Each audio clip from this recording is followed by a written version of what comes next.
అవతారాన్ని ధరించి సముద్రంలోకి దిగి హిరణ్యకశిపునితో ఘోరమైన యుద్ధం చేశాడు.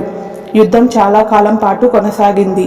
హిరణ్యకశిపుడు మహాశక్తివంతుడైనప్పటికీ భగవంతుని ముందు నిలబడలేకపోయాడు. చివరకు విష్ణువు తను తిరుగులేని చక్రయుధంతో హిరణ్యకశిపుని సంహరించాడు. అనంతరం భూదేవిని తన 2 దవడల మధ్య మోసుకొని భూమిని తన యథాస్థానంలో ప్రతిష్ఠించారు.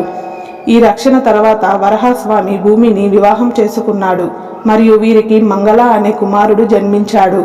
హిరణ్యకశిప ప్రభావం కారణంగా భూదేవికి అసురుడు నరకాసురుడు కూడా జన్మించాడు. నరకాసురుని వధించడంలో సహాయం చేయడానికి భూమి కృష్ణుణ్ణి భార్య సత్యభామగా జన్మించింది. భూదేవి లక్ష్మీదేవి యొక్క అవతారంగా కూడా భావిస్తారు. క్షీరసాగర మదనంలో మహాలక్ష్మి మరియు భూదేవి 2 భిన్న స్వరూపాలుగా ప్రాప్తమయ్యాయి పురాణాలు చెబుతున్నాయి.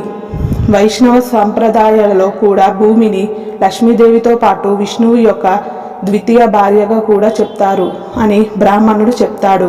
అలా క్రమం తప్పకుండా అవ్వ ఇంటిలో 6 రోజులు భూదేవి వ్రత కథను చదివించారు. ఇక 7వ రోజు ఉదయాన్నే అవ్వ నీటితో నింపిన చెంబును దారమును 5 రూపాయలను తీసుకొని కొడుకు కోడలను పిలిచింది. మీరందరూ కలిసి నాతో రావి చెట్టు వద్దకు రండి, అక్కడ భూదేవి కథను చివరగా విందామంటుంది.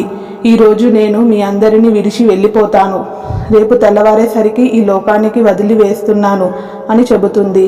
ఆ మాటలు విని కొడుకులు కోడళ్ళు ఏమి మాట్లాడుతున్నారు నిస్సహాయంగా చూస్తూ ఉంటారు. బ్రాహ్మణుడు అవ్వ తన 4 కొడుకు కోడళ్ళు రావి చెట్టు వద్ద భూదేవి కథ వింటారు. కథ పూర్తయిన తర్వాత అవ్వ లేచి తనతో తెచ్చుకొని నీటి రావి చెట్టు మొదట్లో పోసి కోడళ్లను దారం ఇచ్చి చెట్టుకు కట్టమని చెప్పింది. అమ్మ భూదేవి, నేను చేసిన ఈ వ్రతాన్ని స్వీకరించు, నేను చేసిన పాపాలను క్షమించు, నాకు నిలబడడానికి భూమి మీద కొంత స్థానం ఇవ్వు అని భూదేవిని మొక్కుతుంది. అందరూ కలిసి ఇంటికి వెళ్తారు.